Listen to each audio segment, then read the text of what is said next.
You ask Tiger to solve. This deals with linear equations with one unknown. The final result is v equals 6. Let's solve it step by step. Group all v terms on the left side of the equation. Subtract 4v from both sides. Group like terms. Simplify the arithmetic.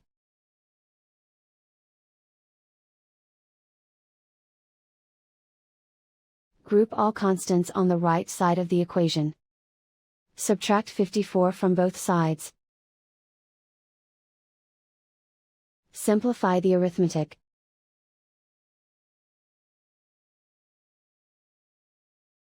Isolate the v. Divide both sides by -9. Cancel out the negatives. Simplify the fraction. Cancel out the negatives. Find the greatest common factor of the numerator and denominator. Factor out and cancel the greatest common factor. And so the final result is v equals 6.